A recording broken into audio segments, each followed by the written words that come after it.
Goeiedag en hartlik welkom by hierdie episode van Agri Monitor. Ek is Elvira en oudergewoonte keer ek Dinsdag saam met julle in hierdie landbouprogram. Nou ja, ons hoop julle geniet die heerlike weer. Dit het 'n klein bietjie gereën al die pad van Windhoek tot op plekke soos Otjiwarongo en Grootfontein. Laat weet vir ons as dit by jou plek gereën het. In vandag se nuusgesprek kuier ons by Steambio Africa. Nou dit is 'n aanleg net buite Otjiwarongo waar daar dan nou biobrandstof van indringerbos gemaak word. Ook in vandag se Plaas segment kuier ons dan nou saam met AgriBank se Erastus Ngaruka. Nou hy wys hoe aangeplante weiding jou dan nou op jou plaas kan help. Dankie vir die saamkuier. Ons hoop julle geniet dit. Bly ingeskakel.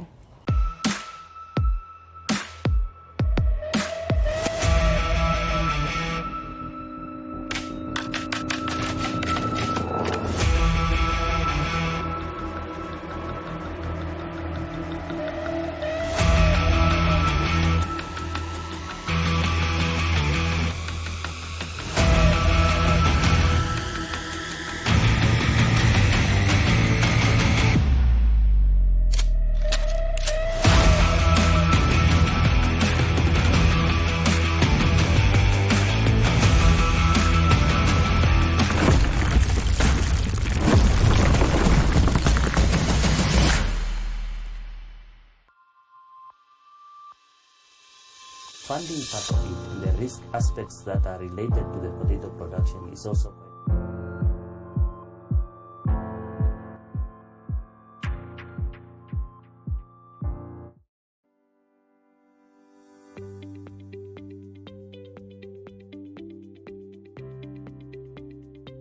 Steambio is a European Union funded initiative to transform an encroachment bush problem across southern Africa into a source of clean, secure and affordable fuel.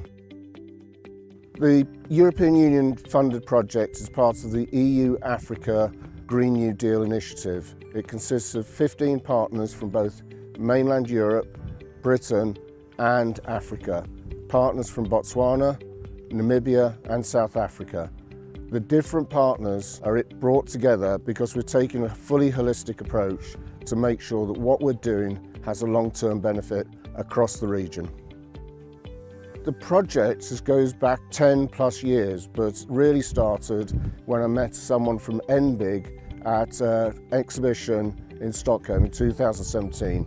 We were then successful in securing up to 10 million euros of funding for this project against really fierce competition.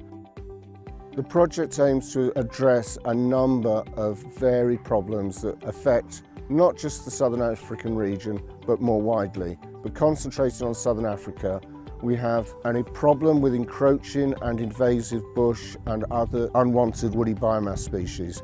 This takes away productive land and land for wildlife. In addition, there is a lack of security of clean, renewable energy in the region. The process that we are aiming to do is a process called torrefaction. Putting it into plain English, we process the biomass at temperatures up to 260 degrees C. That creates physiochemical changes in the biomass which enable it to be stored outside, burned cleanly and with coal-like properties. We're using a technology called superheated steam. That essentially creates an inert atmosphere inside the processing device that reduces the risk of degradation products when you heat things up. The other technologies tend to use flue gases and they contaminate the woody material with the combustion products. What we're trying to do at the moment is to demonstrate that the technology works at a semi-commercial scale where we can produce industrial quantities of material to go to potential users to see whether it's any good or not. What we're going to try and do then is to optimize where we finish up so that we've got the lowest energy input for the maximum benefit of the output. There are two main aspects we seek to validate through this project. The first is that it is economically viable that we can produce a sustainable biofuel without subsidy. The second is our technology will operate continuously producing that fuel and can be scaled up to large scale, talking about terms of 10 tonnes an hour throughput. As a project, we are not excluding ourselves from either domestic or industrial markets. We recognise, obviously, that industrial markets will be larger by their very nature. However, we see that the fuel that we produce can be used both by households and by industry. This project has the potential to be transformational in terms of energy supply. It will be a green energy supply, it will be a sustainable energy supply, and it will not create harmful environmental impacts.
The Agricultural Bank of Namibia's Agri Advisory Services Division offers training to farmers and bank clients in various farming enterprises in all 14 regions of Namibia through face-to-face sessions. The AgriLearn online platform will share production content on various agriculture farming enterprises to build the knowledge of farmers from all walks of life. Join us as we embark on this virtual journey towards sustainable farming, as we zoom into the basics of rangeland management. Hi farmers, my name is Erastus Garuka. I'm the Technical Advisor for Livestock and Rangeland Management for AgriBank's Advisory Services. So we are going to talk about cultivated pastures. So what is it basically? It's just the practice of growing your own pasture plants, which normally the most basic ones are the grasses that we have, and then also lucerne and some other feeds or plants that animals can use as feeding. All right. With cultivated pastures, we are focusing on the grass. So we have a variety of grasses. We have perennial grasses that are highly valuable in terms of grazing value. So these are the grasses that as a farmer, as part of your farm fodder flow planning, you need to also reintroduce them in your grazing areas. So you introduce them by planting them, by propagating them through the seeds. Okay, we have grasses like Syncres ciliaris, the blue buffalo. We have Schmidtia bapaphoroides, the Kalahari sandquig. And then we have the wool grass, the Antephora pubescens. So those are the most common grasses that you can easily cultivate, including Brachiaria nicorpedata, the black-footed brachiaria. Okay, so these grasses, as they grow, they reach a stage where they have to shed the seed or put on the seeds, and then they start throwing the seeds off or shedding the seeds. So that's the time that you can also collect these seeds for you to come and plant.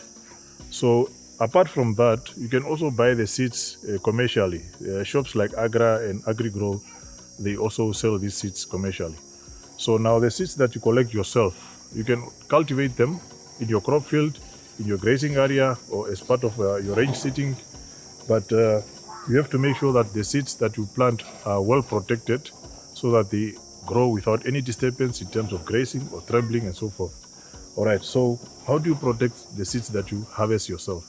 So you easily have to mix them with cattle dung.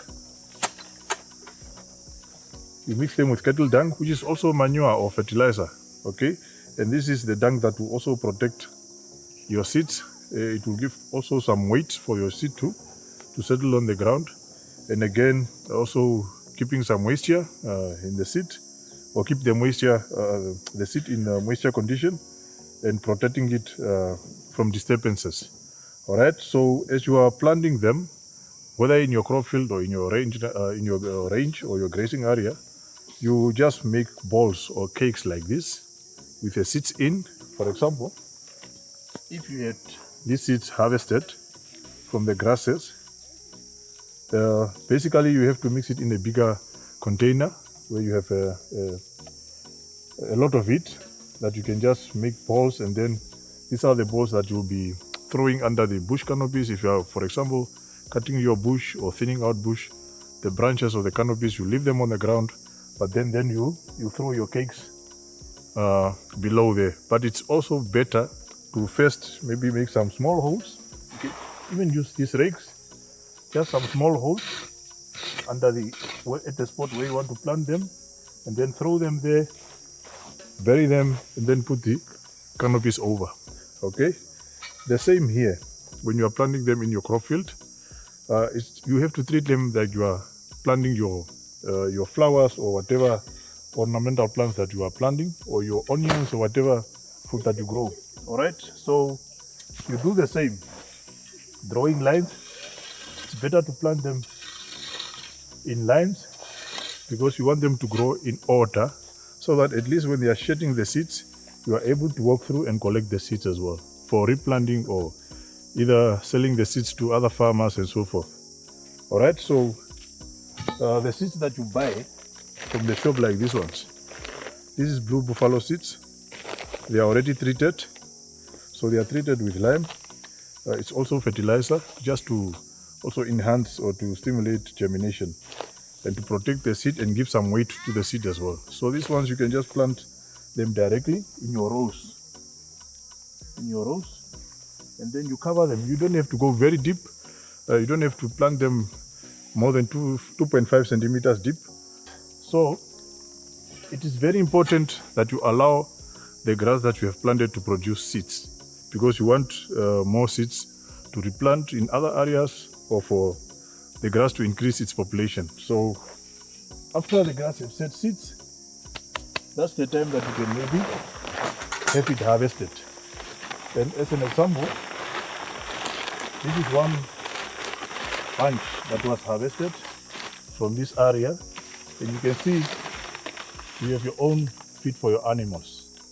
Alright, so here you don't have to spend money going to the shops to buy grass hay and so forth. You just cut your own and make your own hay. And you can process them, put them in your hammer mill, mix with other ingredients or with other forage resources like the pods. You can also mix them with lucerne and so forth, so that you have a mixture or a specific diet that you want. You can just mix yourself at home using the most common resources that you have around you. Alright, that's it. So as part of your farm water flow planning, this is as a farmer that you have to do to make sure that your livestock have food all the time, and mostly in the most difficult times, like during the dry season or during the drought period. It is very important that you allow your grass to establish. So, and it's very important that at least that grass should set seeds, should produce its own seeds. So, for example, as you can see, this is one of the seed heads. If you zoom closer, just like this. So at the end of the rainy season, or maybe when the grass starts to go into dormancy period, it dries up and then it withdraws the nutrients stored in the stump here, and then the seeds are dry and they have to be shed, just like these ones. If you zoom closely, then as the wind blows, they are just distributed like that. And that's how you should also harvest them. You can just easily pull them off like this. When they are dry, they just come off easily. And you collect them in a plastic bag or in a bigger bag like that one, if there's plenty of that. And then those are the seeds that you can mix with the dung, because as you can see, they are very light and loose, so they can easily be blown by the wind. So it's better to protect them with the dung. And also the dung is moist, or probably it will also give it some moisture and also protect it while it's buried underground, because it's moist and it's covered. So with disturbances, it will be minimal if the seeds is protected in this one. All right, even take a comparison. These are the treated seeds, same grass, blue buffalo grass. This one is the same here. So these seeds were collected and treated commercially, so they are sold commercially. So yourself, you can collect your own seeds where you find these grasses, the good grasses, the Synchra ciliaris, the Antephora, or the Schmidtia, and then you come and do your own treatment, just using the most basic thing, the dung from your kraal. Okay, so this is part of farm photo flow planning. Make sure that you protect their seeds and they grow in the area that you want them to grow. Okay, even if you have to go reseed them in your rangeland, in your grazing area, you also have to mix them with the dung so that they are retained or they remain where you planted them. And you always have to protect them using the bush canopies. So I'll show you that one soon. So please, you can also use animals to help you distribute the seeds. They can graze, you can allow them to graze the area. And then through the dung, as they are now defecating, they are also distributing the seeds for you, which can grow at some time. Or you can harvest them and also mix them with animal feeds. So as they are consuming, again, they will distribute it through the dung when they are busy foraging in your grazing area. So those are some of the methods or some of the ways that you can use to make sure that you have good distribution of your seeds in your grazing area. That's it for now. Join us next time for more valuable insights. Make sure to subscribe to our YouTube channel to avoid missing out on new content. Also, follow us on Twitter, Facebook, and Instagram pages for more content.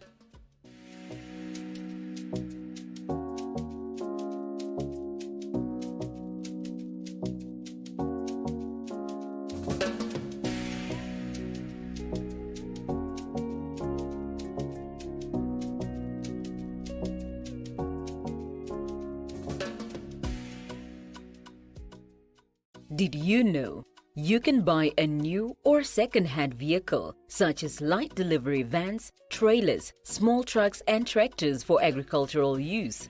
The repayment period for these vehicles ranges between 5 and 10 years. Contact your nearest AgriBank branch or visit our website at www.agribank.com.na for more information about this loan product. You can also visit us on Twitter, Facebook, Instagram, LinkedIn and YouTube.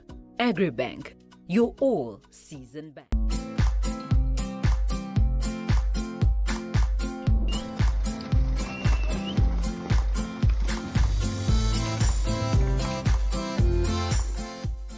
Van dese week dan nou ook 'n bietjie minder veilings oor die vakansiedag, maar op 16 Mei hou Agra veilings op Windhoek, Mariental en Namatubas. Karoo Oes is op Ondermbapa en die NLA met 'n klein en groot veeveiling op Leonardville en die WLA met 'n groot veeveiling op Riobot. Op 17 Mei is Agra met veilings op Grootfontein en Gebabes, Blouberg met 'n veiling op Otjiwarongo, die NLA met 'n groot veeveiling op Mariental en die WLA met 'n groot veeveiling op Hoogveld.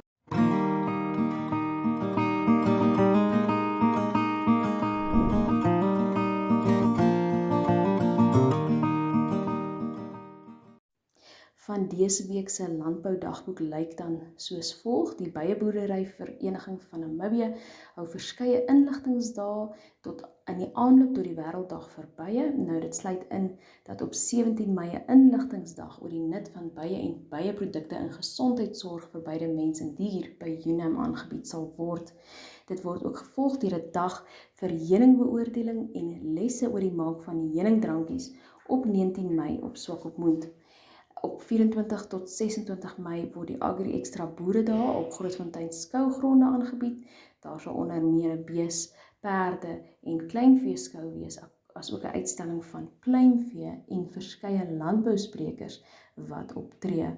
Op 24 Junie word 'n inligtingsdag oor die aanplanting van doringlose turksvye op Karasburg gehou. Nou, hierdie is deel van 'n reeks van altesaam 9 praatjies deur die bekende Dr. Herman van die Universiteit van Vrystaat.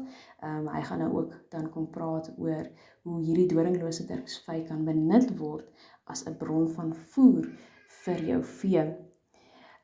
Dit word opgevolg deur nog 'n praatjie deur Dr. Herman Forsie op 28 Junie, dan is hy op Helmeringhausen.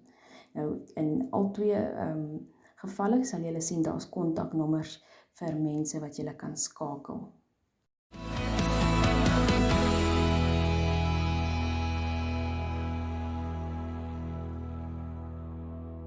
In die week van 15 Mei markeer vleispryse steeds die pas. Meatco het dan nou in windhoek vir grade A, B en B tussen $61 en $62.50 per kilogram betaal. Beefcore op Okhanya het tussen $55 en $59 per kilogram betaal. In die noordelike kommunale gebiede in Katima, Mulilo en Rundu het Meatco ook tussen $30 en $45 vir hierdie grade betaal. C-grade, in Windhoek het Meatco $60 Namibiese per kilogram betaal, waar Beefcore tussen $53 en $59 Namibiese per kilogram betaal het. In die noordelike kommunale gebiede het Meatco dan tussen $30.50 en $44.50 per kilogram betaal. Nou ja, vleispryse natuurlik dan nou nie baie goed in hierdie stadium nie, terwyl veilingpryse ook nie veel beter is nie. Tollies het die afgelope week die gemiddelde prys van $29.13 op veilings behaal, verse $26.57, stoorosse $26.85, stoorverse $25.71, slagosse $27.13, slagverse $25.18, koeie maar tot vet tussen $18.86 tot $26.45 per kilogram, slagbulle $23.57 per kilogram, koeie met kalwers dan nou $11.857 en dan nou slagskaap dorpers $32.32, vetsterte $32.41, dis nou alles op veilings en bokke $1.045 die afgelope week.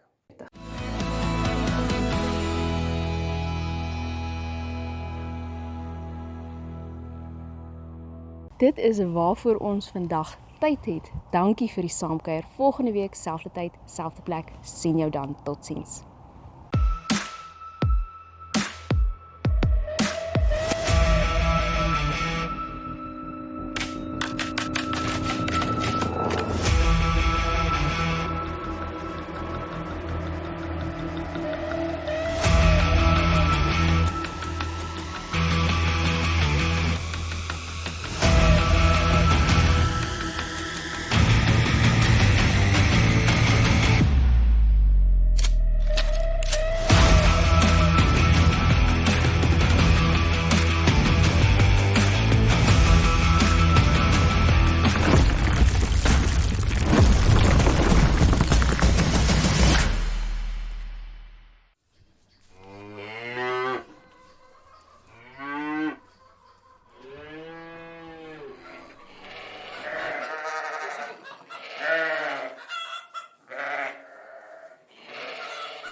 Did you know you can buy a new or second-hand vehicle, such as light delivery vans, trailers, small trucks and tractors for agricultural use? The repayment period for these vehicles ranges between 5 and 10 years. Contact your nearest AgriBank branch or visit our website at www.agribank.com.na for more information about this loan product. You can also visit us on Twitter, Facebook, Instagram, LinkedIn and YouTube.